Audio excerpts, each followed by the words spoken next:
Bom, eu queria primeiro agradecer, né, a Figueira, toda a equipe do MP Educa que me deu um suporte importante, né, até na gravação do vídeo chamando, enfim. E também parabenizar por esse espaço lindo, por essa iniciativa diferente, que é você sair da tela e você vir para cá. Antes era daqui para a tela, agora o diferente é sair da tela e vir para cá. Mas, enfim, o calor humano e olhar para vocês, isso é, de fato, formidável. Agradecer a vocês todos, meus colegas, né, de profissão, de estudantes que estão aqui. Minha outra coleguinha que eu acabei de ver ali, principalmente Figueira, que está aqui por ter me dado a oportunidade. E a gente percebe que a gente vai ficando velha, porque você fala... Eu hoje falo muito menos de doença, eu falo muito mais de comportamento, de liderança, então eu acho que eu não estou sabendo mais tanto de doença assim, né? E esse convite, de fato, quando eu falei, eu adoro falar sobre isso, né? Adoro falar sobre oportunidade, sobre desafio. Eu acho que hoje eu exerço muito mais isso, muito mais desafio, oportunidade, enfim, comportamento do que do ponto de vista técnico. Eu acho que tem outras pessoas que hoje falam melhor do que eu, né? E, enfim, isso é um sinal de velhice, mas eu estou muito feliz em estar falando isso e, de fato, a gente precisa ser admirado por diferentes atributos em diferentes fases da vida. Então, eu estou feliz porque estou aqui. Bom, então, falando um pouquinho sobre a terapia intensiva... Pronto, então a primeira coisa é, na verdade, o que é a terapia intensiva, né? A terapia intensiva é uma especialidade dedicada ao cuidado de pacientes gravemente enfermos. A primeira ideia de terapia intensiva surgiu lá no século XIX, né, 1852, da Guerra da Crimeia, 1854, desculpa, onde uma enfermeira ela dividia os pacientes por gravidade, os enfermos, né, da guerra. Então, aqui tinha os mais graves, aqui tinha os menos graves, e ela passava com a lamparina e deixava os mais graves perto da gente, ou seja, pós do pôr de enfermagem, né? E assim foi que surgiu a ideia de terapia intensiva por divisão, por gravidade de doença. Mas depois, a primeira UTI mesmo aconteceu lá nos Estados Unidos, no John Hopkins, em 1926. Né, foi a primeira terapia intensiva, que era um cuidado de pós-operatório de neurocirurgia, mas foi a primeira UTI. E aqui no Brasil, a primeira UTI aconteceu, a residência médica lá nos Estados Unidos foi em 1969, 1970, e no Brasil a primeira foi em 1978, a primeira UTI, né, lá na escola Paulista. Então, a primeira coisa é que terapia intensiva, e me chamou a atenção que o tema era terapia intensiva e não medicina intensiva, né? Então, obviamente que eu tenho viés de falar de medicina intensiva, mas a terapia intensiva é uma especialidade que envolve uma série de profissionais. Então, a gente tem o médico, a gente tem o enfermeiro, a gente tem o psicólogo, fonoaudiólogo, farmacêutico, fisioterapeuta e nutricionista. Todos esses profissionais, eles podem ser graduados e ter especialização em residência em terapia intensiva. Então, isso é bem importante, né? O intensivista não é o médico intensivista, é o enfermeiro intensivista, é o farmacêutico intensivista. E cada vez mais a gente precisa desses profissionais extremamente capacitados e direcionados ao cuidado de terapia intensiva. Então, o intensivista, ele não é somente o médico, sim, ele é o profissional que atua ali beira-leito, tomando conhecimento e tratando, de fato, aquele doente crítico à beira-leito, né? Eu vou começar a falar, por mais que tenha sido a última coisa, eu vou falar primeiro sobre as oportunidades, para depois falar sobre o mercado e desafios. Sem dúvida nenhuma, o desenvolvimento tecnológico, ou seja, hoje em dia, a gente tem tecnologia para tudo, para monitorar o cérebro, para monitorar a perfusão tissular, para monitorar o intestino. A gente consegue suportar um pulmão, um rim, um coração. Então, a tecnologia, de fato, ela vem em franco crescimento, o que permite você não somente monitorar, mas você tratar. Então, patologias que antigamente não eram tratáveis, ou antigamente doenças que você não conseguia enxergar e tratar, hoje é possível. Então, o desenvolvimento tecnológico é, sem dúvida nenhuma, uma coisa que traz a terapia intensiva como oportunidade, como um crescimento, ou seja, eu tenho cada vez mais tecnologia. E eu tenho também cada vez procedimentos de mais alta complexidade. Então, hoje existe terapia intensiva de pós-operatório, terapia intensiva cardiológica, terapia intensiva neurológica. Isso porque procedimentos de alta complexidade precisam de cuidados de alta complexidade. Então, a gente tem mais doença e a gente tem mais procedimentos daqueles que antes eram desenganados e que hoje em dia é feito. Então, oportunidade a gente tem mais tecnologia, a gente tem mais procedimentos de alta complexidade que precisam de cuidados de alta complexidade. Além disso, o Covid trouxe para a gente muita coisa ruim, mas também trouxe muita coisa boa. Então, não todos, mas a gente sempre conhece alguém que viveu ali dentro da terapia intensiva, que acompanhou um paciente de UTI e que até desmistificou um pouco que a UTI é um local de fim de vida. Morreu muita gente, mas viveu muita gente. E essas pessoas conseguiram ver um paciente extremamente enfermo, grave, saindo de UTI. Então, a UTI desmistificou um pouquinho no sentido de eu não estou indo ali para morrer, eu estou indo ali para viver. Então, antigamente, a gente indicava um paciente para UTI e aí era aquele, não, meu Deus, UTI, o paciente não quer ir, a família não quer ir. Hoje em dia, isso é diferente, né? Eu vivo em terapia intensiva há 20 anos e eu vejo que hoje a aceitação de uma terapia intensiva ela é muito melhor porque a gente salva mais. Porque o ambiente também é um ambiente mais humanizado. Né? A gente tem aqui a nossa diarista, Clarice, né? Isso aqui é uma foto do nosso dia a dia. Então, hoje em dia, a gente pega no paciente, a gente conversa com o paciente, a gente conversa com a família está do lado. Então, essa barreira que existia de UTI, ela deixou de existir. Por isso, é mais fácil você convencer um paciente a ir para a UTI, mais fácil convencer uma família. Então, existe uma fluidez. Então, isso também encaro como uma oportunidade, ou seja, é de fato uma especialidade que vem somando a desafios. A outra coisa é o desenvolvimento de grandes redes de hospitais e que tem foco em faturamento, certo? O objetivo é, obviamente, a gente falar sem somente a questão lúdica, mas a UTI ela é a unidade que, do ponto de vista financeiro para hospitais privados, ela é uma unidade superavitária, não só para privados, mas alguns hospitais, por exemplo, o hospital filantrópico, então a gente também tem uma rentabilidade maior em UTI, obviamente dependendo de algumas complexidades. Mas a rede privada, ela investe em leitos de terapia intensiva, porque são leitos, na grande maioria das vezes, rentáveis. Certo? Obviamente que a gente tem nossos princípios éticos e isso faz parte da nossa formação, mas existe um investimento em leitos de terapia intensiva porque ele é rentável. Então, isso também é uma oportunidade que a gente não pode deixar de falar. Ou seja, a terapia intensiva ela está crescendo por vários motivos.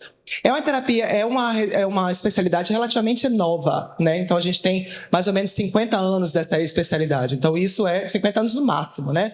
De residência, para a gente mesmo, chegou, tem 15 anos para a gente Nordeste, né? Mas, mesmo com 50 anos, é uma especialidade extremamente nova e que vem crescendo e que vem se amadurecendo. Então, eu acho que a gente ainda está mais ou menos aqui nessa escadinha, chegando na maturidade de uma especialidade.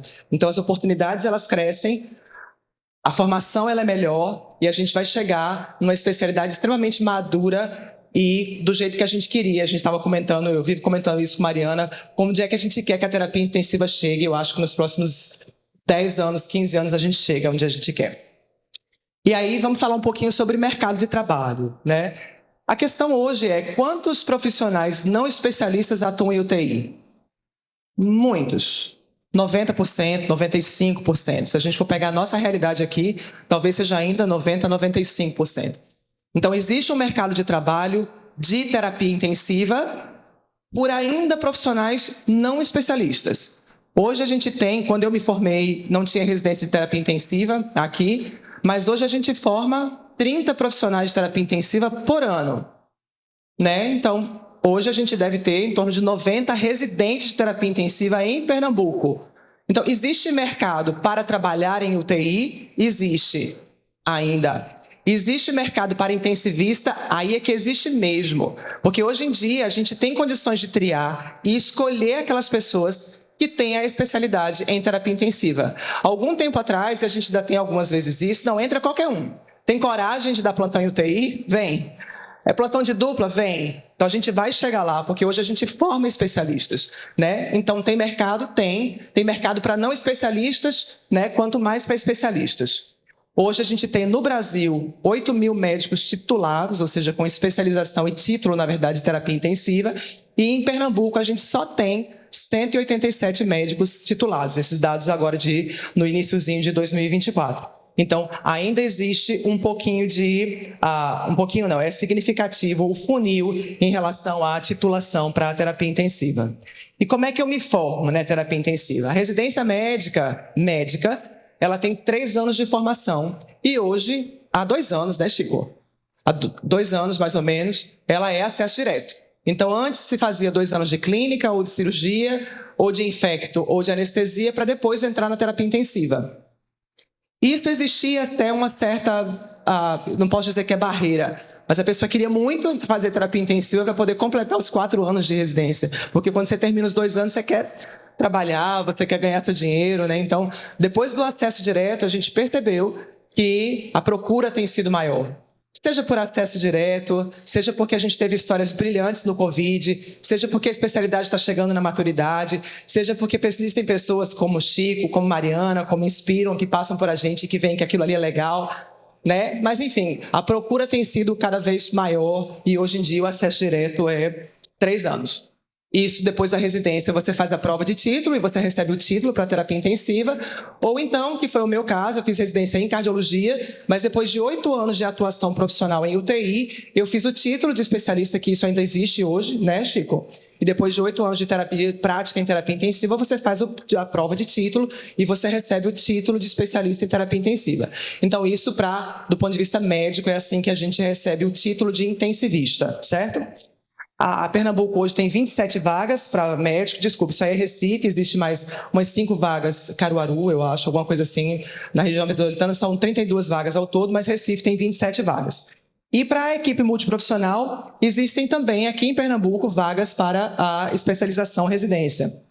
Enfermagem, farmácia, físio, fono, psicologia e terapia ocupacional e nutrição, 2 vagas por ano. E fonoaudiologia é a única que tem 1 ano somente, uma vaga somente. Mas todas as especialidades multiprofissionais que desejam fazer a especialização tem em Pernambuco, né? Então, a gente está realmente formando um mercado preparado para a atuação das nossas leitos de terapia intensiva.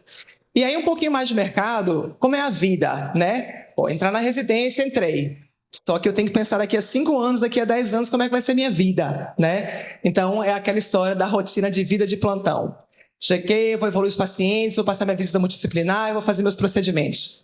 É vida de plantão? Veja, primeiro, esteja preparado para que seja vida de plantão. Se não for, ótimo. Mas se você não gostar de dar plantão, esqueça. Porque você precisa passar por isso, você precisa gostar do repuxo, né? Então, durante a residência em geral são 12 horas semanais, né? É de segunda a sexta-feira a residência, estou falando da residência médica, e aí você tem mais um emprego de 12 ou 24 horas por semana. Ou seja, o residente de terapia intensiva, ele é residente diferente do residente de clínica médica, porque você passa 12 horas ali no plantão, e aí se você quiser dar mais um plantão, enfim, é pesada. A residência ela é uma residência pesada. Pós-residência, o máximo que você consegue, claro, cada um, mas em torno de 60 horas de plantão por semana é o que você aguenta se você... Você aguenta não, cada um aguenta seu, mas em média é isso, né? 60 horas de plantão. E aí, depois do plantão, você pode ser um médico rotineiro, também chamado médico diarista, né? Aquele que passa a visita, né? É o Zito da vida, para quem conhece aqui, né? O charmosão que passa lá a visita multidisciplinar. É a pessoa responsável pela capacidade técnica, capacidade científica dos plantonistas, né? Capacitação, desculpa. É a pessoa que treina, é a pessoa que discute os casos, é o sênior, vamos dizer assim, e que faz geralmente contato familiar e planos de melhoria, né? Então, esse rotineiro diarista, ele é aquele que passa ali 3, 4 horas dentro da terapia intensiva para poder discutir as visitas. E com a evolução, ele passa a ser, ou não, um médico gestor de terapia intensiva, que essa é a histórica natural, né? Eu estou botando aqui um mais velhinho, né? Que talvez seja quem eu mais me identifico neste momento, que é quem faz a administração da unidade, que faz a gestão de dados, que faz a gestão de pessoas e que é responsável pelo bom funcionamento da unidade. Então, essa eu posso dizer que talvez seja a carreira do médico intensivista. Residência puxada, plantonista, e se você se destacar, você é um diarista, depois você é um gestor. É claro que o funil vai ficando cada vez mais estreito. Mas o que eu digo, se você não gostar de dar plantão, não vem. Se você não gostar de fazer, inclusive o que a enfermagem faz, não vá. Você tem que saber de tudo um pouquinho. E você tem que mergulhar e entender, porque mesmo o gestor, tem hora que ele está ali na beira do leito e ele tem que saber exatamente o que o plantonista faz, o que o enfermeiro faz. Então, essa é mais ou menos a jornada, vamos dizer. Então, eu coloquei aqui algumas vantagens. Hoje em dia ainda é fácil, né? É uma especialidade que você entra fácil na residência. Você consegue emprego na sua área específica e o salário é alto desde o início. Alto no sentido, você está na residência e você, quando termina a residência, você já tem um salário de plantonista, né? Alto, digo, para a média geral. Não é diferente de um clínico, mas você está trabalhando como a sua especialidade desde o começo com salário full. Ele não é incomodado, né? Quando acaba o plantão. É diferente de um cirurgião que você acaba o plantão e tá o cara ligando e eu todo com dor, etc. O plantão é o plantão. Destaque natural com a residência, então isso é uma coisa bem importante que a gente vê muito no dia a dia.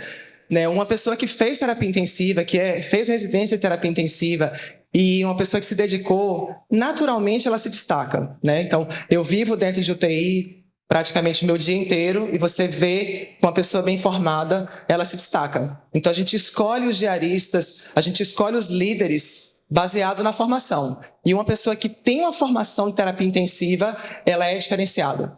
Da mesma forma que se eu tiver que escolher um nutricionista para passar a beira-leito, se eu tiver que escolher um fonoaudiólogo, obviamente que eu vou escolher aquele que tem a especialização. Né? Então, a formação, a residência, a especialização lhe dá uma visibilidade, porque é gritante em relação à quantidade de informação e o aprendizado numa especialização. Então, esse destaque ele é natural. Você tem possibilidade de trabalhar no público e no privado e possibilidade de crescimento dentro da sua área, como eu disse, aquela carreira ali.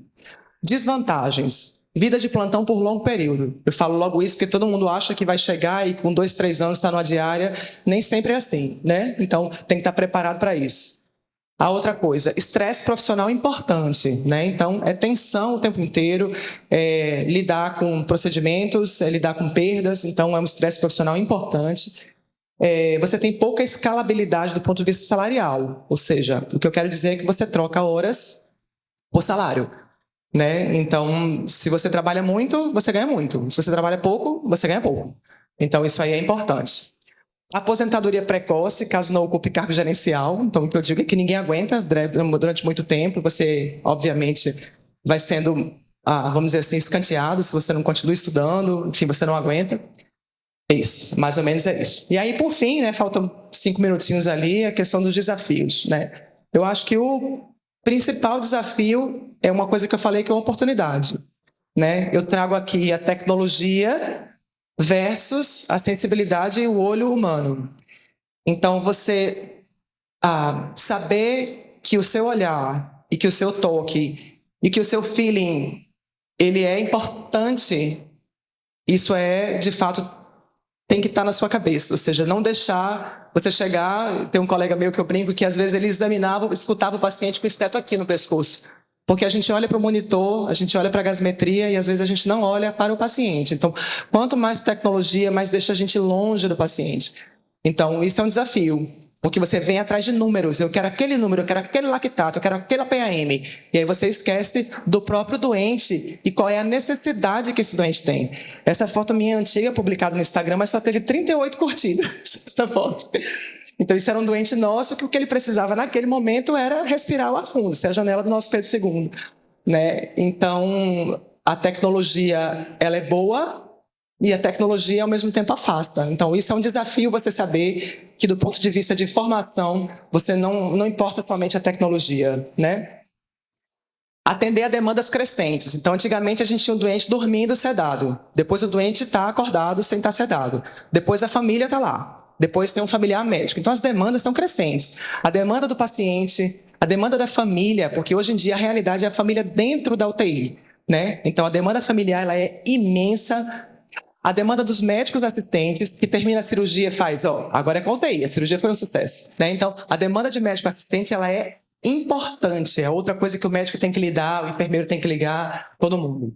Outra coisa, planos de saúde. Né? Os planos de saúde fazem com que você não possa determinadas procedimentos ou determinadas invasões. Então, a gente tem que justificar tudo, a gente tem que escrever tudo, e algumas vezes você não consegue porque plano nega, etc. Então, isso também é um desafio, né? Você lidar contra essa questão custo, plano de saúde, interesses outros, e contra, às vezes, a coordenação, que te pede protocolo disso, que precisa de registro daquilo. Então, você tem um doente grave para ler, você tem um monte de coisa para escrever, justificativas, etc. Então, eu acho que as demandas são uma dos grandes desafios. E uma demanda que eu digo que é importantíssima é a demanda comportamental. Né? Hoje, quem entra na UTI para trabalhar é a geração Z. Né? E aí a gente tem alguns desacoplamentos, vamos dizer assim, da filosofia dessa geração com o que eu preciso para a terapia intensiva. Então, é uma geração brilhante, porque é capaz de fazer 1000 coisas ao mesmo tempo. né? É uma geração que é capaz de se adaptar, mas tem algumas desvantagens, né, dessa geração, e que na terapia intensiva a gente vivencia muito, né? A gente vivencia muito a questão frustração, a gente vivencia muito a questão lidar com hierarquia, a gente vivencia um ambiente hostil de trabalho, né? Então, o ambiente da geração Z é esse ambiente aqui, né? Todo mundo igual, sem palco, né? Todo mundo fala com todo mundo e está super agradável, senta e bota as pernas para cima, né?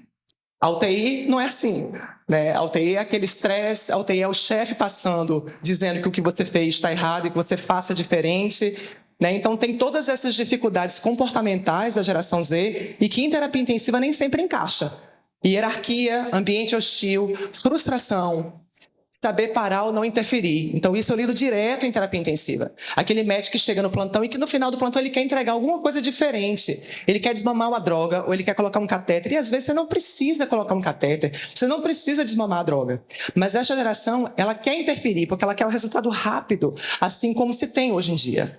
Então, eu acho que um desafio comportamental para essa geração do imediatismo, essa geração, às vezes, da informalidade, para a terapia intensiva, de fato, há um desacoplamento. Mas a gente tem geração Z, um monte com a gente, e que, de fato, o brilhantismo da geração, ela supera. Mas precisa ver, e a gente, como formador de gente que trabalha em UTI, a gente tem que trabalhar as questões, as soft skills, né? Eu preciso de criatividade, que essa geração tem, eu preciso de colaboração, que tem, eu preciso de adaptabilidade, que tem, eu preciso de tomar a decisão, que nem sempre tem, eu preciso de uma inteligência emocional, eu preciso de capacidade de resolução de problemas, eu preciso de comunicação, que aí tem, mas é uma comunicação formal. Comunicação informal não serve para terapia intensiva, porque isso é igual a falha, né? Então, são soft skills que eu preciso cada vez mais. E aí eu podia encher essa tela de histórias de sucesso, né? Eu tenho aqui transplantados, eu tenho físio, eu tenho uma visita multidisciplinar, eu tenho uma felicidade muito grande de trabalhar em terapia intensiva e não quero deixar nunca, porque de fato existem histórias ruins, mas as pessoas que estão lá, eu fazendo essa aula eu fico me emocionando, né? Toda vez que eu falo de Covid, terapia intensiva é de fato um ouro que a gente tem e eu sou fascinada por isso, embora eu esteja ficando velha, me mudaram de função, mas eu ainda estou lá e eu espero que de fato só venha a melhorar, porque a gente vai ter daqui a 10 ou 15 anos só intensivistas trabalhando em UTI e isso vai ser assim, formidável. Obrigada pela oportunidade, pessoal.